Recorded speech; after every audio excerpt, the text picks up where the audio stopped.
For this session, we invite to the stage Portuguese Minister of Presidency, Mariana Vieira da Silva, responsible for the Portuguese Recovery and Resilience Plan, to share the government's vision for Portugal's development and how science and technology can have a role in this process.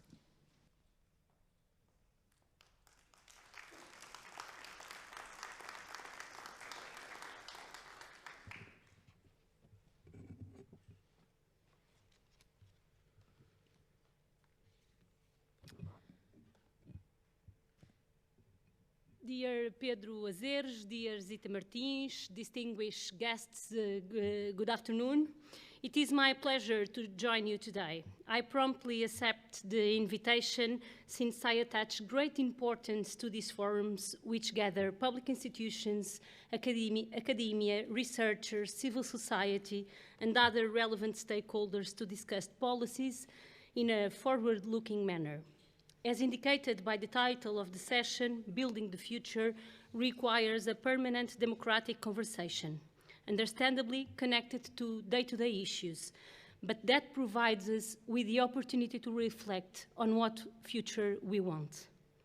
And when we discuss the future, it is essential to look at our recent past, the path ahead of us, and of course, the uncertainty that the current global moment brings us, and the steps we can take moving forward.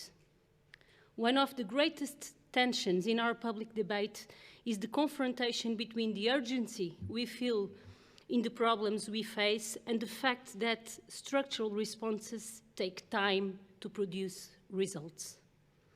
Currently, we live a difficult time all over the world, a difficult moment that will affect our collective options.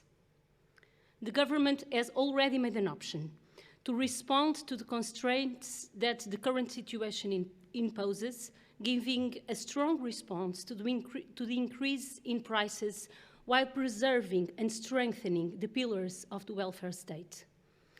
A national healthcare system for everyone, quality in public schools, sustainable social security. The preservation of these pillars is a condition for the present and future development. It is a condition for present and future social cohesion. In these difficult times, it's even more relevant to reinforce the importance of public policies. And if there is a field that illustrates the importance of a persistence of public policies, is the area of qualifications and competences. The road Portugal has traveled in recent decades is very significant. And I think, looking to the future, we need to learn from the recent past. In 1992, early school leaving rate was around 50%. It took us 27 years until recent 2019 to get closer to other European countries. And since then, the decline has continued to values well below European Union average. Policies take time to produce effects, and policies related to education and qualifications are not independent of generational factors. It wasn't luck. It wasn't even the rush of time. It was our public policies and the persistence of families that brought us to this result. Over the years, and in particular since 1995, a decisive bet has made on preschool. Significant legislation has been approved, such as the Basic Education Law or the Framework Law for Preschool Education.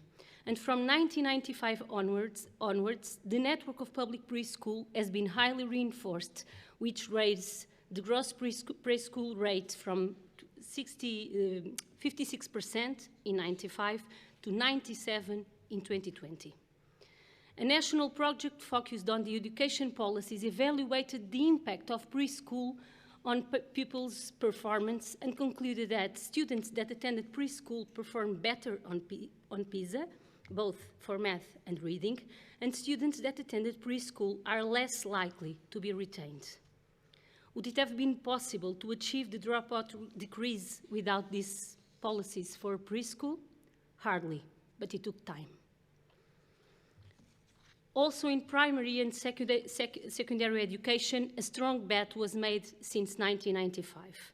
Among the most important measures taken in this area, I would highlight the school library network, the introduction of English in primary school, the strong growth of professional and vocational courses in public school. These policies were decisive in reducing retention rates dramatically. It is important to add that this reduction in retention and the reduction in dropout went hand in hand with an improvement in student performance. This improvement in performance has been proven by several international tests like PISA. However, despite very significant progress, a significant skills gap continues to persist in the working population. Even though the share of active population with basic education as maximum level of attainment has declined, the proportion is still above EU average by 17 percentage points in working population. What I would like to highlight is that the most qualified generation ever didn't happen spontaneously, but from consistent public policies.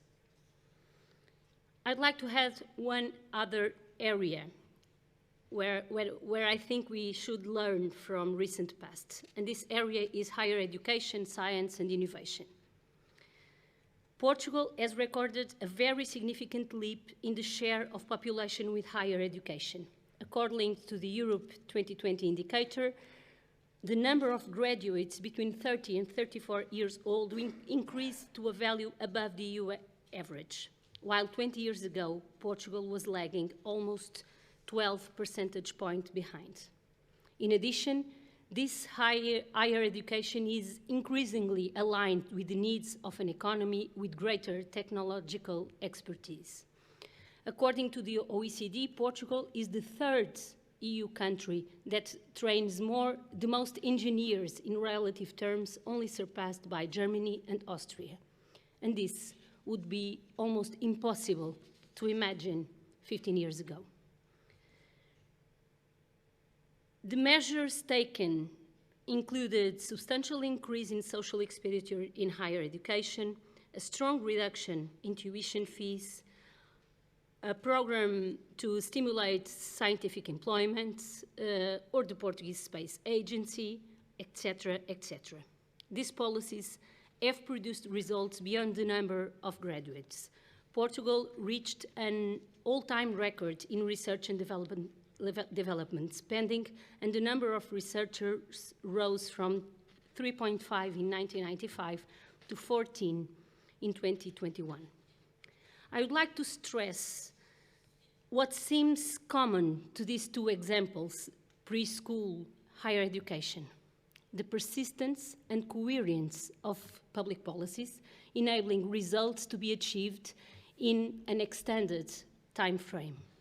And the second one, understanding the reform as a collective project, the ability to build compromises and convergences, valuing the political debate while avoiding a logic of permanent reform, counter-reform, reform, counter-reform.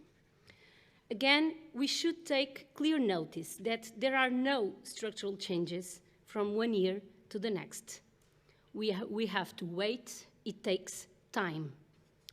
Many structural changes require multiple public policies, some of them complementary, many others sequential. As an example, only today do we have the critical mass and installed capacity to launch a measure such as mobilizing agendas, or having MIT Portugal for 15 years now. 10 or 20 years ago, it would be impossible to have these projects. We would not have the demand, or more importantly, the transformative potential that we have today. Of course, we've come a long way, but there are several remaining challenges. We have the ambition to bring our level of well-being closer that of the European partners.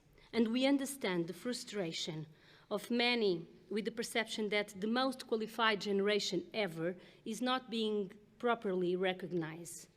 Data shows that qualifications of the younger generation have evolved in volume and skills quite rapidly, faster than the capacity of our economy to absorb and transform these skills into salaries or careers that allow this generation to be the most accomplished ever. We are aware of these challenges, and of course, we are not only aware, but working to overcome these challenges. I think the first priority I would like to highlight is to continue the investment in science and innovation. The government will continue to ensure the growth of public and private expenditures on R&D until reaching 3% of the GDP in 2030, reinforcing the regularity and predictability of the public investment in science in a multi-annual framework for the decade. Examples of these investments are the investment in advanced training, which has been supporting PhD scholarships and has ensured the existence of highly qualified resources on a very relevant scale. Others are instruments to support the hiring of highly qualified human resources, or instruments to support scientific and technological research, but also instruments to encourage innovation and interaction between scientific and technological institutions and the private sector, as I imagine we will hear on the next debate, which play a central role to reinforce knowledge transfer and valorization. In the specific domain of knowledge transfer, in addition to the previously mentioned instruments, I would like to highlight the Mobilizing Agendas for Business Innovation, which is a program within the Recovery and Resilience Plan, as an investment with an indicative allocation of 900 million euros, but already with 2.4, that aims to accelerate the transformation of the Portuguese economy by leveraging knowledge on the development of new products and services. The second priority I would like to highlight is the broadening of the social base for higher education.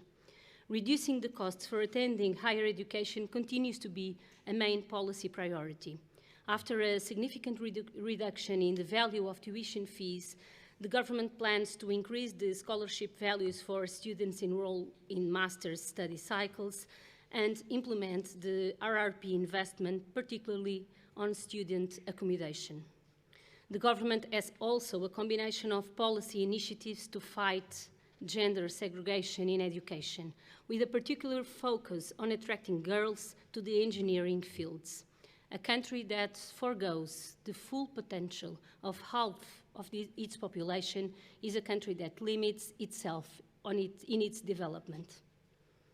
The third priority I'd like to highlight is the retaining the most qualified generation ever. The government has implemented and will continue pursuing policies that create more and better jobs for the most qualified generation. We will approve the Decent Work Agenda in our Parliament, which is currently being considered in the which aims to restore a fairer model of labor relations, namely by restricting the scope of a non-permanent employment relationships, and also created a special tax regime applicable to young workers, increasing the disposable income of young people who have just entered the job market, or also negotiating the income agreement to create the necessary conditions to increase wages. Building the future. There are reasons to believe that we are better prepared to deal with the shocks and crises than at other times in our history. And the most important reason to believe is that Portugal has solid foundations for future growth. Portugal has shown the ability to attract foreign investment. Portugal is well placed in what concerns the skills of the future, being the third EU country with the highest percentage of engineering graduates. According to the European Commission, Portugal is the country best placed to meet the 2030 climate goals, and we all know that that is a crucial element for the future, for building the future with growth. And Portugal is one of the countries with the highest usage of broadband by companies. We therefore believe that the planned policies will allow Portugal to make a significant qualitative leap in the coming years, which will accelerate the convergence with the European Union that we want. We recognize, of course, the pressure that the current situation places in many areas. And we also recognize that at this time of greater collective difficulty, the feeling of urgency regarding the results of public policies increases, even if they are structural and they take time. This pressure may lead some to question some options and priorities. With the examples I give, and I hope I have been able to illustrate the importance of persistence in public policies. We strongly believe that this path of valuing knowledge is one that, as a country, will bring us closer to the path of shared prosperity that we aspire for our country, a path with economic development and also social justice that will bring us closer to the levels of well-being of other European countries. And this is a conviction that increases when one looks at the program of this conference, a conviction based on the confidence of the role of science in our country's development, the confidence in the role of scientists in Portugal's future. Thank you very much.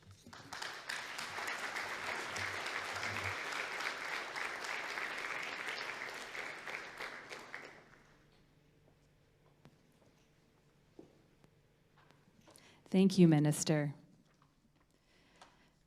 To discuss how the MIT Portugal program can support tackling the future challenges our society will face, please welcome to the stage some esteemed members of the MIT Portugal community. Antonio Cunha, member of the MPP Governing Committee, President of the North Portugal Regional Coordination and Development Commission. Isabel Furtado, member of the MPP Governing Committee, Portuguese Industry Representative. Rui Magalhães, Head of Development and Engineering at CEIIA. Anna Camanho, MPP Lead Faculty of Data Science. John Hansman, MPP Co-Director at MIT. And our MPP National Co-Director, Zita Martins, to moderate the session.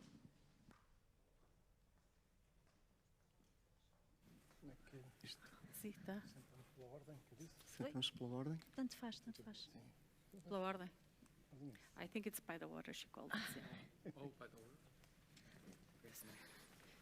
water. Oh, wow. Check this out. Okay, good afternoon all. Welcome to the last roundtable of the day. It's been a really nice day, so thank you very much for all that are here. I would like to start by thanking Minister Mariana Vieira da Silva for having accepted our invitation, for sharing with all of us how the government is envisioning Portugal's development for the next few years, and how science and technology can have a role in all this process. So your speech was indeed very enlightening and sets the ground for this roundtable that we're going to start now. So the mission of MIT Portugal has always been to foster fruitful collaborations between MIT, obviously, and Portuguese universities, research centers, and industry, with the ultimate goal of improving the scientific and technological development of our country, Portugal, leading to more progress and ultimately to a better society. As scientists, it is in our DNA, is in our nature, to question ourselves all the time, to constantly evaluate if we are asking the right questions and searching for the right solutions to that problem. As the MIT program, we need to do the same. We need to look at what we've done in the past, what we're doing currently, and how the structure of the MIT Portugal program is going to efficiently tackle not just the current, but also the future challenges that we anticipate in our society. Just to name a few of those challenges, global warming or energy poverty are some of the challenges that are putting a lot of pressure in our society. The MIT Portugal program has been contributing to these and to other challenges with high-level research implemented through our exploratory projects, our flagship projects that take the next step towards innovation, and also by our PhD candidates that you've seen throughout the dates, not only in the previous session, but also in the poster session. But how can the MIT Portugal program further support robust work on energy poverty or global warming or other problems in our society? What other challenges will be facing in the future here in Portugal or worldwide? How can we take advantage of the Recovery and Resilience Program and some of the measurements that were discussed here today to promptly address current challenges and anticipate solutions for the future ones? How can the MIT Portugal program contribute to this and announce the work being developed by different stakeholders? So for this roundtable and for this discussion, we invited some esteemed members of the MIT Portugal community, as we have heard, and they have been introduced. And all of those of you that are sitting here today, you play leading roles in different sectors of our society. So thank you very much for joining on this roundtable. And obviously, I have several questions for you. And I'm going to start by short questions and a few questions at each one of you, and then you'll have plenty of time to answer. So, Isabel, I'm going to start by you, obviously. I'm going to put you on the spot. So, Isabel, you have vast experience in industry. You are CEO and member of the board of directors of several companies in Portugal, and you were president of Cotec Portugal until recently. How is the health of the innovative sector and industry in Portugal? That's one of the first questions. The others are, how is the industry adapting to the current challenges? And in your opinion, why don't we have more technological companies? Is there anything that the MPP could do to contribute to this? In summary, what needs to be done in the industry in Portugal to thrive and to win? Well, thank you very much. First of all, thank you for the invitation. Good afternoon to everybody. Minister of Presidency, it is a pleasure to have you here. Although, because you just pounded like 4 questions in one, so well, let's start from the very beginning. The health of the innovative sector in Portugal. Well, unfortunately, at the moment, and I'm talking about the very last moment, we're not in such good health. And we're just recovering from a COVID, and we went into war. Meaning that we were like almost underwater, and now somebody is telling us, well, just hold on a bit longer, because there's a war. What does this really mean? This means that industry, and I'll speak with some knowledge of the industry now has to reallocate resources. What does this mean? This means that if you have the energy 3-4 times more expensive, if you have double the price on your raw materials, you have scarcity in the chain supply, you're going to need more money. And where are you going to take out the money? Because you have to pay salaries, you have to pay the electricity bill, you have to pay all the amenities. What's going to be left? Investment. Unfortunately, investment is something that companies tend to think, most of the times wrongly, that they can delay. But once you have to survive, decisions are difficult, and reallocation resources is a reality. So if I would tell you that we are doing fine and innovation is where it should be at the moment, no, it's not. Let's hope that some stability comes around sooner, so we can take wherever it was left. Because we were doing a great path on innovation. Portugal was doing a very good job on not just creating inventors, but mainly on transferring knowledge from the universities, technological centers, research centers to the industry. So we were, in a way, transferring knowledge and translating that knowledge into tangible goods. and that was extremely well done. Now the pace has slowed down. Let's hope that it won't stop, because that would be very difficult. But again, we don't have a choice at the moment. How are we adapting to the current changes? Well, industry is resilient. We've been here for ages, and we hope we'll continue. So I'm always on the positive side, so that's enough for the bad questions, or the bad sceneries. There's two things that we cannot do in innovation, or more. We cannot do innovation without two main pillars, the green transition and the digital transition. Those have to go together. But we have to be very, very careful. When we're talking about the green transition, we have to be quite honest, thinking, are we in a global market with local rules? Can we be competitive like this? Meaning, I'm here in Europe, I'm all going green. My company is doing probably much better than most average, because we'll be net zero by 2039. That's our promise. But I have to be very careful that I'm not losing my competitive edge against other countries that are sending their goods here at much more attractive prices. So I'm glad I'm in front of a very young audience. And once again, and I almost say this in every conference I am, very careful when you choose to buy from outside Europe. In Europe, the industry is prepared to face sustainability in its three pillars: economical, environmental, but also social. So when you buy and try to buy, when you go out and buy a very cheap piece of clothing, you should be thinking, how was that cloth made? Was it with gender equality? Was it with slaving women? Because that happens. Was it with child labor? Was it with chemicals that are good, or chemicals that are okay if they are imported into goods, but not okay if used in our industry, but then it all goes down on the same drain when you wash your clothing?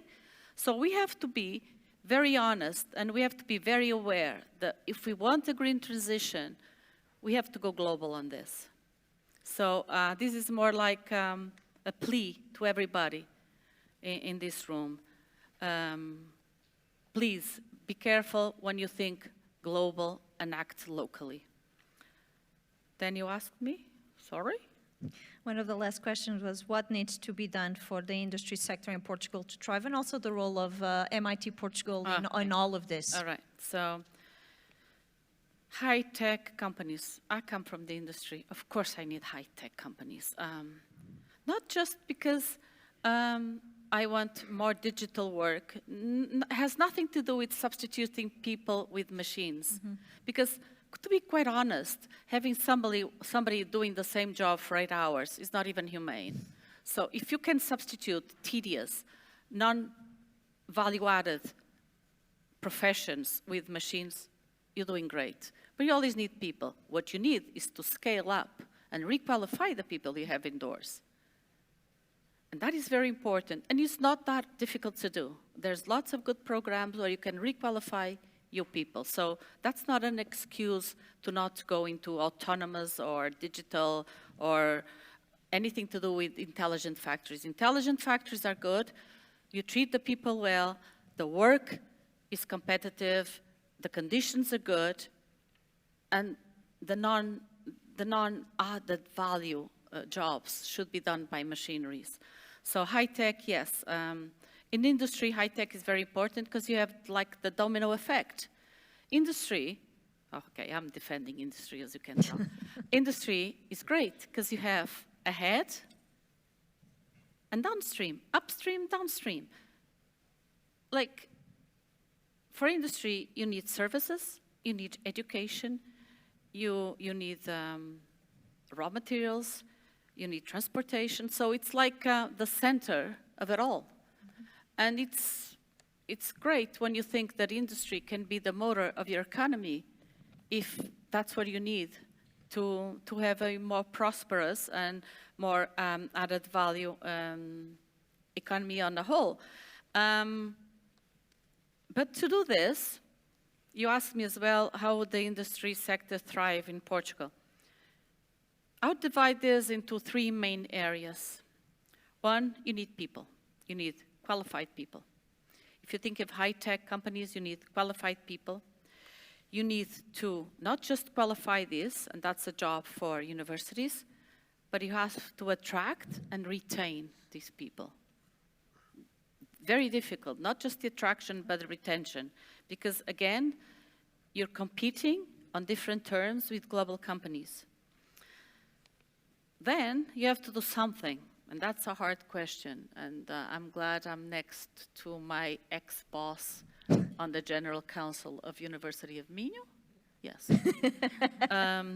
Because we've been talking about the progression in career of university teachers, that it's better to stay inside university and do papers than go out in the industry, because the work in the industry on practical grounds is not as valued as the academic work done indoors. We have to change this around. Makes no sense.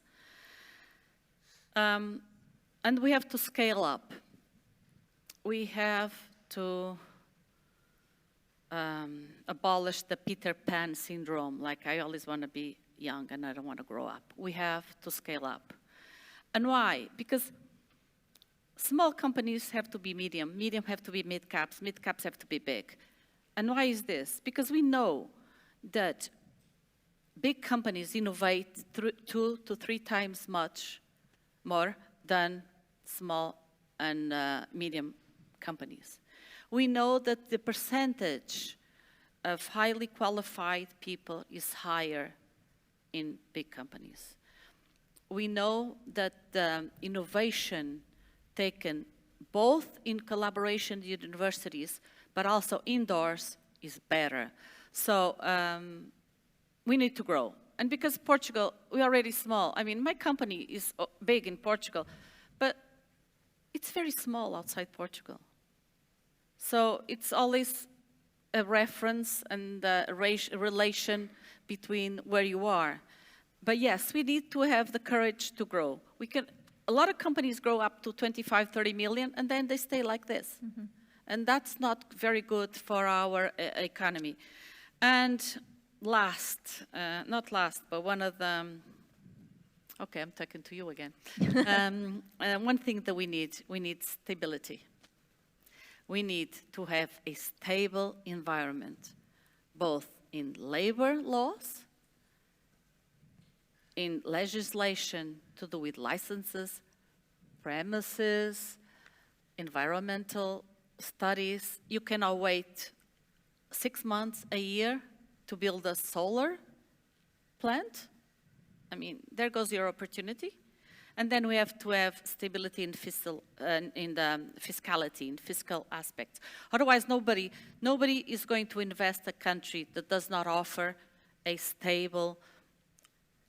When you put your money, I mean, it's your money. When you put your money into something, you have to be assured that the laws and the rules by which you apply that money today are the same in 5 years' time.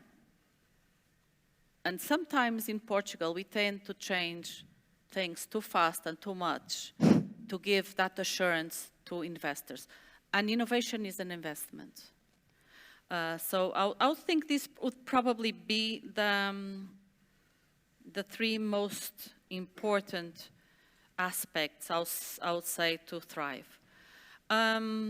Of course, where does MIT fit into all this?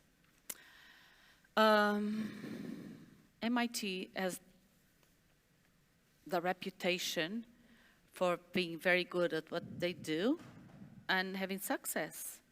So the name MIT speaks for itself. It's a long-established university, has always had a very close link with industry. It has always had, and I'll probably talk about this just a few minutes later, has always have a close knit between the university offer and the industry or the economy needs. And this is very important. And this is we're talking again about the gap that exists in Portugal. We have the best of knowledge in Portugal. But it's only any good for us economy, or for us country and economy, if that knowledge is translated into goods. Otherwise, it's wishful thinking. I mean, it's no use having tons of patents stuck in a drawer. Mm-hmm. It's a waste of time of good mind, good brains. It's a waste of time of university resources, and does not help the economy. Yeah.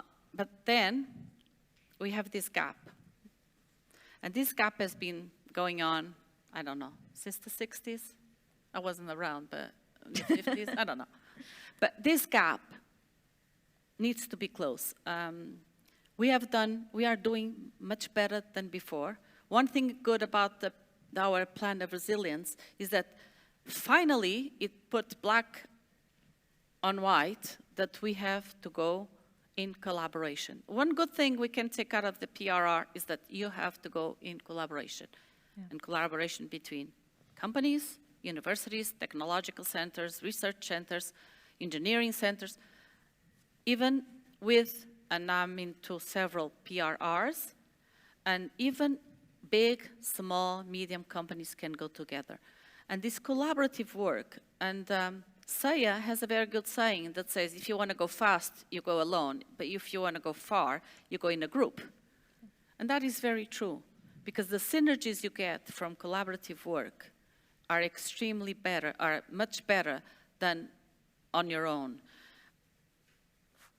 What needs to be addressed is the difference between the perspectives of academia, and in academia I'll put all this, universities, research centers, and industry. And just to sum it up, I would say that the most important perspectives that are different is the notion of time. Universities have lots of time, industry doesn't. Industry, you either pick the opportunity or it's gone. So the notion of time, the notion of delivery time is crucial. And this is difficult to exchange or to transfer this perspective. The notion of scope. Most of the times, industry needs small breakthroughs. We don't need usually very, very disruptive innovation.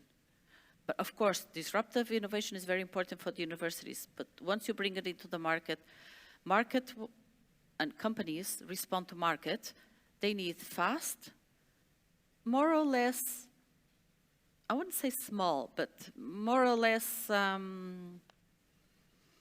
very directed solutions to existing problems. It's much more a practical aspect. I know it's very difficult. I have PhDs in my company. It's very difficult to tell a PhD, well, stop there, I don't want that much. Because it's in their nature, and of course it has to be in their nature. So you have to balance this. You have to balance the perspective of an investor with the needs from the industry. Then again, small things like the notion of property, intellectual property, patents and all that. But then you also have to have the knowledge of the value of the tangible assets.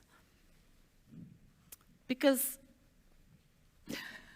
I hope I won't be too blunt, you have academia think they're the greatest, they have the best brains. And then you have industry thinking, we have the knowledge, we have the know-how, we have the experience, we're the best. And you have to compromise these both egos to move ahead. Yeah. So nowadays it's much less. We have done a great job. And my experience, and I have to thank CATEC because I served CATEC, but CATEC gave me a lot in this knowledge about innovation and the innovation strategy for Portugal. But yes, it's about compromising, and please, it's about closing the gap. Most of you have come from universities, from companies. Please don't lose these links. These links are very valuable in the future. So, you know, keep your way without the grass between university and industry. Thank you. And I'll stop there. Okay, thank you. Thank you very much. I'm going now to Anna, and in the topic of research. So we know that data science is crucial, it's central, and it's in everybody's mind right now.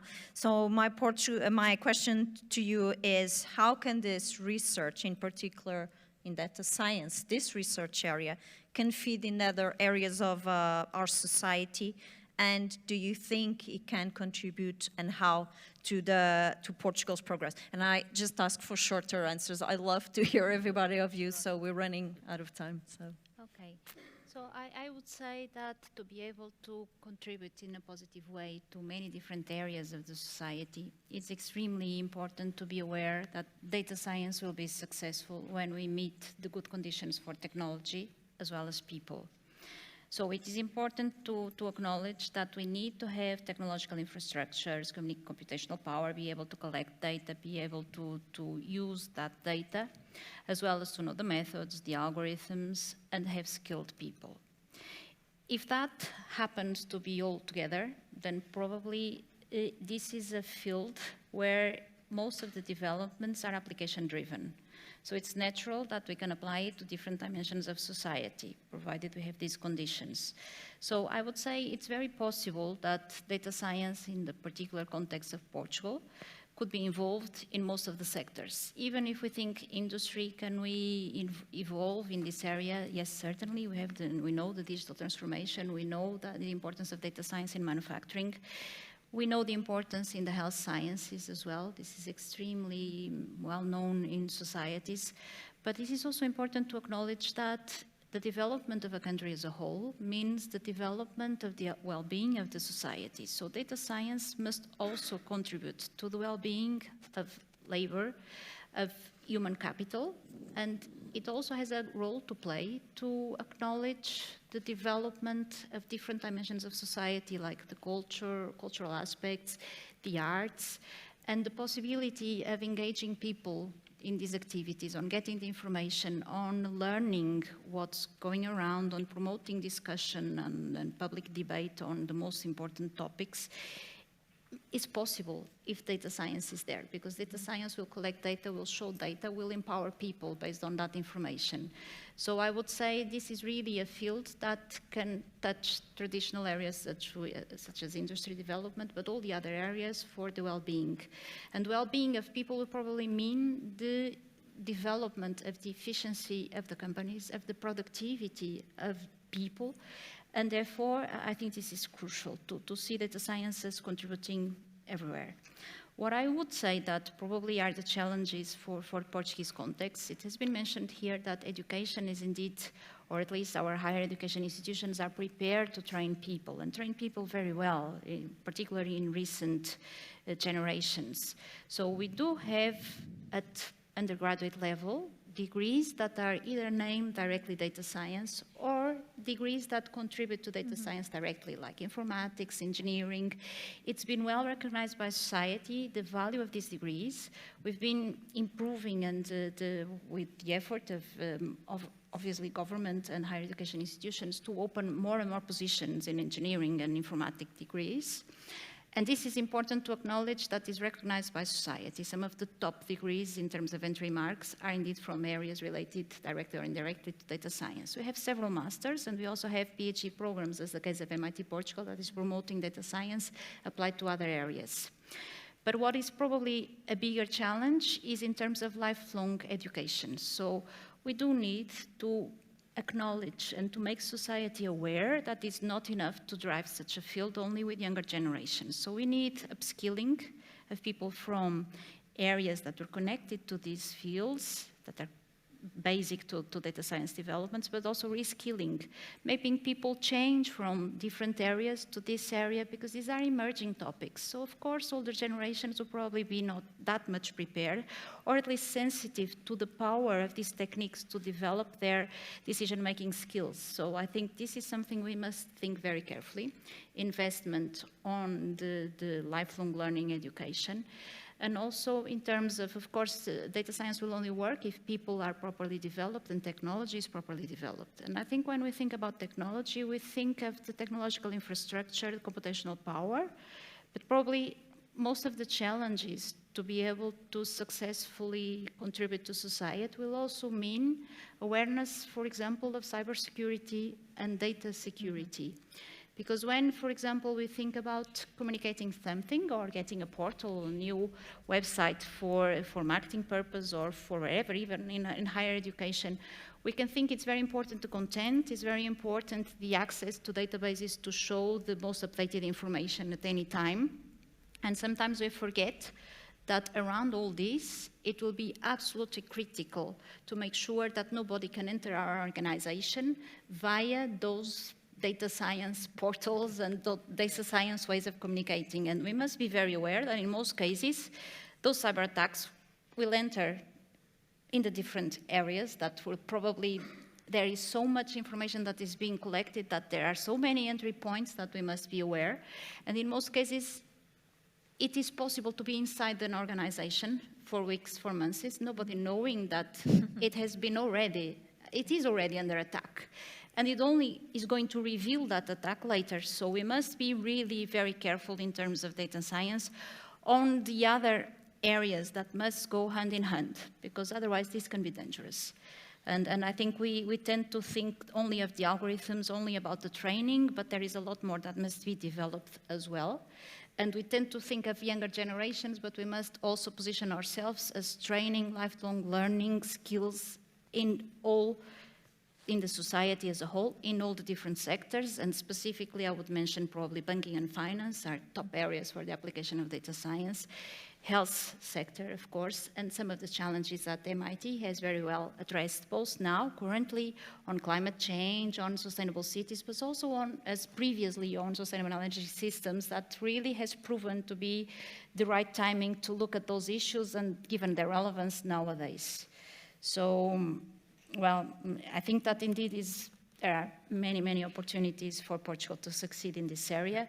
I think we are exactly on the right way of development. We're looking lots of opportunities that are being properly taken into account in the resilience plans and recovery plans. The investments are there. We are considering new ways of developing the programs, of developing the people.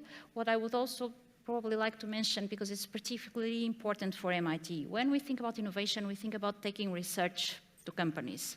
But we should think probably a little bit upper in the production of knowledge. We probably should have the design of the degrees being co-designed by the end users. And this is not as common in Portugal as probably it should be. Because in fact, it must be, of course, an effort of academic development of state-of-the-art knowledge and transfer it into the students, but also making sure that whatever is in the degree is what is relevant for that context where the students are going to work. And that context is relevant, must be relevant both nationally and internationally. And knowing the relevance for a given context is probably what industry partners and society can let us know in academia, because we're very well at identifying state-of-the-art trends. Maybe we're not as good in predicting the evolution of the context and the society. Thank you, Anna. That was very, very helpful.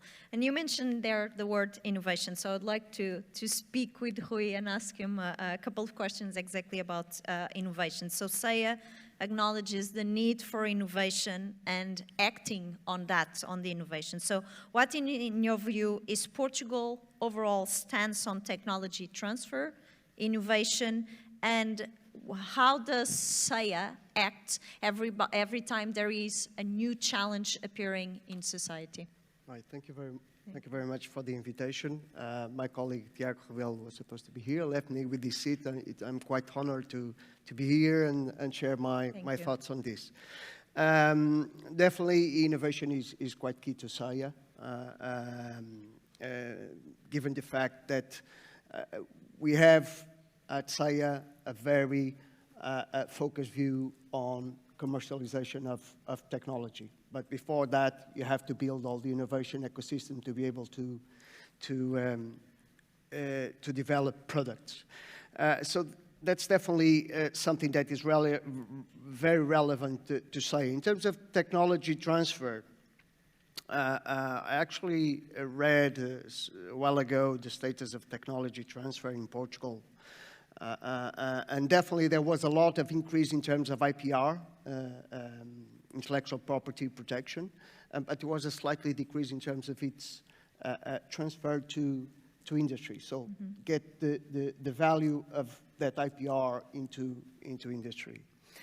And that probably touches something that Anna just mentioned in terms of agreeing what is the strategy within the universities in terms of knowledge and what industry needs.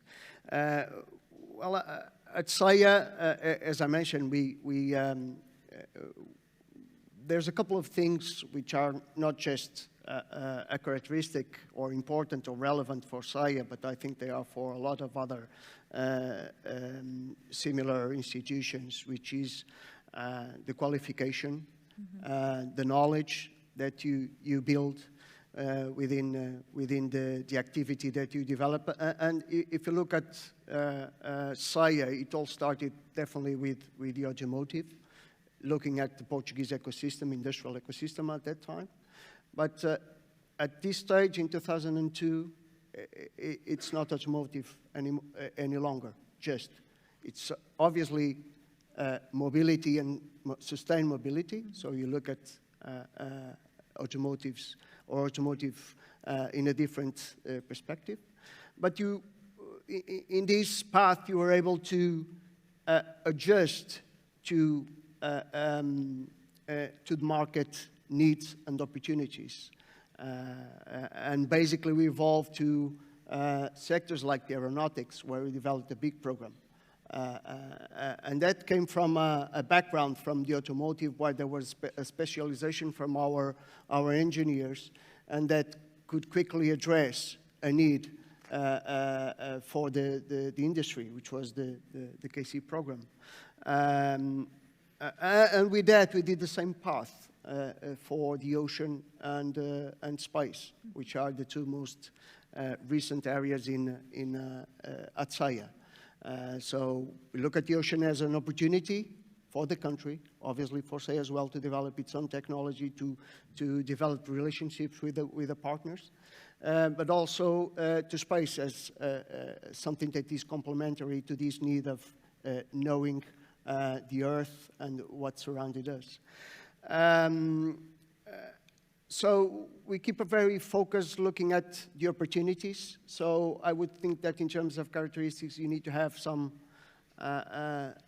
strong qualification from our engineers and staff. Obviously, the MIT program, it's been doing a great job in terms of higher education and qualification, but also flexibility to adapt to different circumstances, and also, I would say, to have a strategy, a plan, okay? You can adapt as you go, but you should have a focus.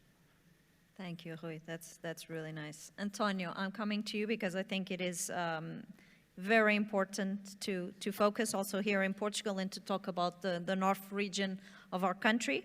The North region is home to 3.6 million Portuguese. This is almost 35% of the population in Portugal, and ensures close to 39% of national exports and represents around 29% of GDP of our national economy. So, in your opinion, what are the trends that mark the medium and long-term economic evolution of the North region in our national context, and do they echo the trends of the rest of the country, of our national panorama?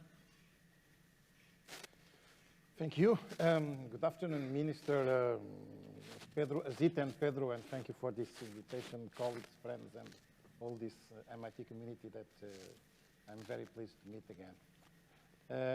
In fact, I'm speaking here on the behalf of a territory, of a region, but a territory. And in fact, although we are in the digital era, although we are in the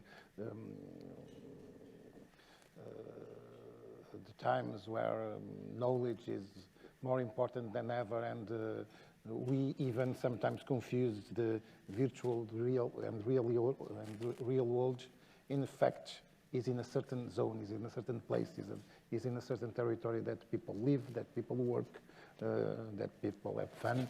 So territories are important. And okay, thank you for putting the voice of a territory in this roundtable. Speaking specifically about North, you made a very nice summary of our challenge. We are 36%, 35% of the people. We have an important industry, and we export a figure that is above that, so almost 39, 40%. Yeah, so we should be a kind of a rich region, but our GDP is 28 or 29. So this is a kind of a wrong equation, so doesn't make sense. In fact, in the end of the day, this means that the challenge we have is to increase the added value of our industry. So, and this is our challenge is very well defined. Of course, this is mainly in industry, but of course, this is also in agriculture. We claim we have one of the best wines of the world, the wines of Douro region, but you can find Douro region in a supermarket by 10 euros. So how this can happen? So is the best in the world, but why so cheap? This doesn't make sense. So, and in the end of the day, so all mainly the production of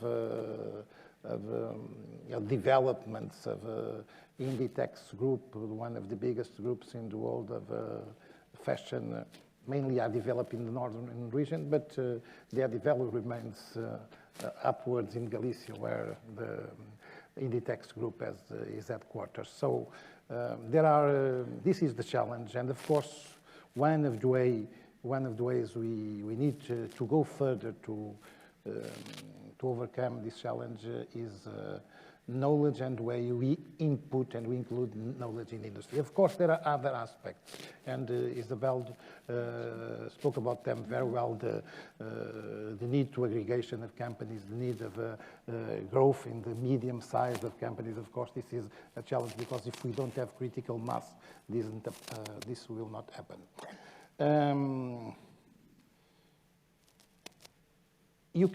It will be very easy for me in this position of the leading region, but also for a rector of a university or for a manager of a research center or for a CEO of a company to present here very nice slides of very good examples of collaboration between industry and universities. We can make very nice examples of that, but we need is to have the massification of that. This could not be any more nice examples. We have very nice examples. Okay, it's nice, but this should be almost the general trend. The average should be like that, and this is not. And so this is why, of course, structural issues like the medium size of companies are an issue, and Isabel went very well on the identification of that question. But of course, North is much more than that, and how North intersect with MIT areas, MIT Portugal areas. For me, it's clear that, of course, the challenge that we are involved of climate change and carbon neutrality are very much in our agenda, and are, of course, areas where that should be coupled. We do think, and that the North region can anticipate the European and national goals for carbon neutrality. It's very nice that we hear that one company also thinks that. Isabel spoke of 39, so it's very nice to do that, but we do think also that, because we are the region where the most important in production of sustainable energy based on renewable sources, and this has a potential to increase a lot, mainly with the very promising developments that are going mainly in the offshore wind energy, and also waves that have already some platforms and some going on applications in the north. But also the climate change. I'm going to be back again to Douro Valley, to Douro region. That is, of course, is a region, a territory that is a wine producing zone, but is also UNESCO classified zone as a World Heritage. And in this very peculiar place, our vineyards are already climbing the vineyards are climbing the mountain about 1 meter per year, because the warming up in the lower zones of the valley are putting extra stress on the vineyards, and this will of course is not very good. So we need to change this. We need to change this. How we are going to change this? Are we going to make a wetting system for hydrating each vineyard, air cooling purpose? Are we going to plant forest in the top of those hills and to try to have strategies to preserve moisture and to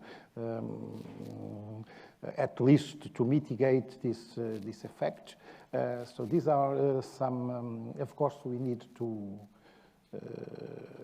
develop the adequate technology. We need to monitor this. We already monitor the Douro territoire with satellite images, because there are all sorts of information that we need to give to UNESCO, and also for our control about the different types of lands we have.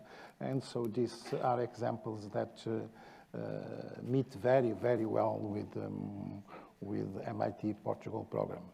To finish, of course, we have cities, and we have sustainable cities, and we have the big city, the big Porto area, 1.5 million, and of course with the traditional problems of a big city. We have the medium-sized cities, and most of them historical cities, some also UNESCO classified, and so the challenges are even higher when we do this on a very sometimes constrained or restricted cultural concept of patrimony protection.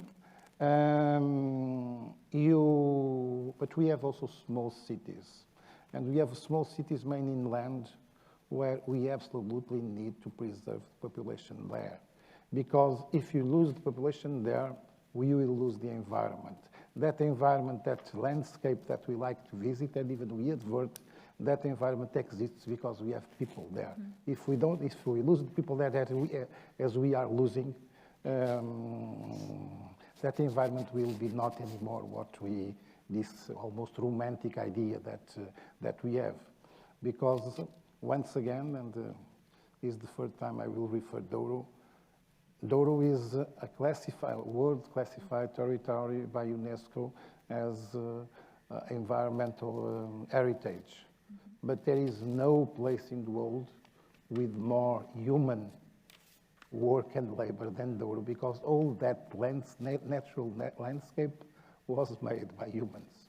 And this is the type of challenge we have. This is why we need to, we think MIT is a very good help with knowledge, with MIT has, of course, lots of expertise, lots of knowledge, lots of bright people, but of course something that we should learn better with our colleagues of them is how to convert ideas in business, how to convert ideas in profits, how to convert ideas in value that is needed to create a virtuous cycle that will promote the development that we need. Thank you, Antonio, so much. Lots of things to think about, so thank you so much for that. John, last but definitely not the least, so it is really a pleasure to have you here and to publicly discuss some of the things we've been talking before. So MIT has been a value partner for us here in Portugal during the last 15 years in this MPP partnership. And we hope, obviously, to continue to collaborate with you for many more years to come. In addition to Portugal, MIT has also established programs with other countries. Can you tell us, please, what is the motivation of MIT to be part of these international partnerships, and in particular, obviously, with Portugal? Sure. Actually, let me first start with the motivation of the partners to be part of it. Yeah, of course. With MIT. And I actually think it's related to what Isabel said at the beginning, which is MIT is a little bit non-traditional. It's really a cultural thing. MIT is non-traditional in the sense that it's got the academic strength and quality, but the objective is not just to write a paper, okay? The cultural objective at MIT is to have impact. And that impact may be helping on the environment, and it may be starting a company, and it may be whatever. So it's not enough, and this is, by the way, this is not true of all faculty members at MIT. There's some that still stay in their academic rabbit hole. But I think the people who get involved with these programs are people who do want to have impact. They want to try to change the world. They want to make it better, which is also what I think the students are looking for. So I think that's there. Now, it turns out I would say we haven't been fully successful at that because it's a cultural thing. It's hard to change cultures. And you have to change the culture to some extent of the academic side, which is it's okay to do something where you may not be writing a paper about the next algorithm, but you're looking at it as a system or starting to look a little bit more non-traditionally. So you do something that would be usable or could be handed to industry or help on policy. But you also have a problem with the industry willing to work with the academia. So there's another problem, which is industry has been trained for years and years that the academics don't do anything useful. So they're not going to waste their time, right? So how do we, working forward, how do we actually make that something that's really collaborative and leverage that? And I think there have been places where it's been successful and there hasn't. So I think that's, if I look at many of the programs where countries come in whatever, that's one of the things they're really trying to get. What's in it for MIT? Well, we're in it for the money. No, it's the same thing. We want to have impact. We want to work in places that we can make a difference and that are opportunities for us. In some sense, the faculty at MIT will sort of go towards places that they think they can achieve objectives. There are some really nice things in Portugal. It turns out the colleagues are very good. And by the way, a colleague had, a good colleague of mine had sort of 3 criteria on why you would work on something, okay? So the reason why you have to work on something, you have to have three things. You need to have an interesting problem, you need to have interesting collaborators or colleagues, and you have to have money, okay? And it turns out, if you have 2 of those, you might work. If you have all 3, that's the perfect, you'll work on that. If you have 2 of those, you might work on it. And if you only have 1, you wouldn't do something just for the money. You wouldn't do something if the problem wasn't interesting, or the people. And I think Portugal brings that to them. I would say, actually, sort of addressing your problem, MIT is actually in a position now where they're not actually that open to opening new outside collaborations. Okay. It is to some extent a drain on resources. So one of the things that we have now in the MIT Portugal program is we have a history of effective collaboration. You have internal support inside of MIT for that. So I think there's an opportunity to kind of keep that going, which may be more unique. You can see some of the programs, and this is not necessarily a good example, but the Skolkovo program with Russia was shut down. That was for other reasons, but it was shut down very hard and very fast for good reasons. So I think the reason why MIT wants to be involved in these things, and I think is that there's an alignment of the long-term objectives of the things that we want to work on with what is good for Portugal. So again, back to what the programs are, right? You know, understanding climate change is something that is probably the number one, you know, sort of meta focus at MIT. There's something that we call the Climate Grand Challenge, which is an internal activity and things like that. So I think that's a big area. The use of data is, as Anna, you mentioned, is pervasive, and everybody, that's part of our education. I think it's going to be systemic. It's not going to be a field. It's going to be something that everybody is doing. So I think that aligns with what we're doing. You know, sustainable cities is something that brings together different parts of MIT, again with technical focus. And the oceans and space, one of the things that Portugal brings to that is sort of a unique platform for testing.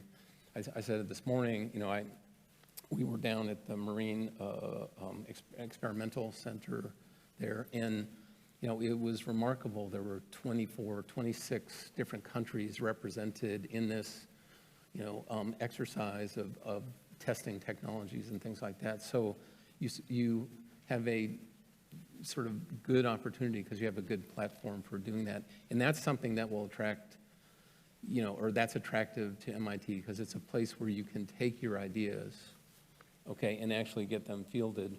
One of the things in one of the other collaborations, MIT Singapore collaboration, one of the things that was most attractive there is it was a place where you could test autonomous vehicles because the country was more centralized in terms of its control. So it was an experimental opportunity that was very attractive. So I think, you know, we're sort of in a nice place in the sense that we have good collaborations. There are good sort of opportunities in build that. I still think we need to work on them, you know, sort of the academic industry sort of strategy to bring that up so we have even stronger collaboration, as Isabel mentioned. So within this collaboration, in particular with Portugal, what do you think was the most valuable contribution of MIT? If you had to name one or two things that you think that MIT brought to the table in this case? Again, I think it's cultural. It's and they're not necessarily easy things. It's kind of rigor and unwillingness to accept superficial answers. Okay, so the expectations were very high, and I think it's the willingness to work very hard and tackle hard problems that's actually propagated by the students. So the students, you know, will get excited about something and they'll pull all-nighters and do that. I mean, it's, and we saw this actually in the K2D project the other day. So when we went to the station, they deployed something, you know, to their cable. Well, they built it in the last 5 days. Okay. You know, it's just like they had to get it done and they just, so that's just this, so I think it's cultural, right? An expectation and willingness to just go after whatever it is you have to go after. And so we talk about knowledge. I don't think it's knowledge. You can buy knowledge. You can get people. It's just willingness to do what needs to be done and not actually stay within your lane. Go outside of your lane if you need to do that to get there. Okay. We're almost closing the session, but before that, I would like to give the word to each one of you very quickly. So in one sentence, what do you think is the research area or the big challenge that we should nurture into the future based in the name of this session, that is building the future? So one sentence, one quick session. I'll start here, John. I would say approaches to build robustness to the environmental challenges we'll have ahead. Okay. Anna. It's probably the co-creation of the society in terms of collaboration of society, academia, industry, and development, well-being. Sounds good. Rui. I think it's all has to do with the challenges we have with climate change that will affect us in a lot of dimensions. Yeah. Some of them that we cannot even imagine. So I would say that. Thank you. Isabel. I have to name one. I'll say it would be the climate transition, because it's probably the most broad and the one that will affect us the most. Thank you. Antonio. I think the challenge is how to have effective ways to use knowledge to promote the well-being of people. Nice.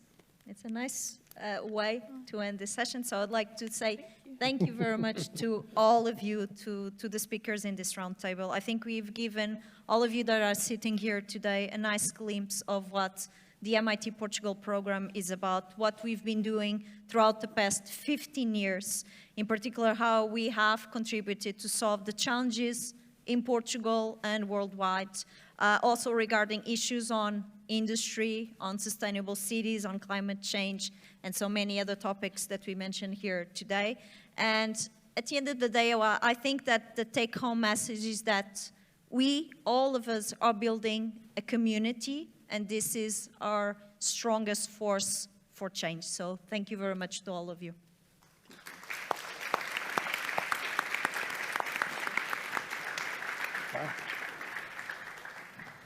Eu quase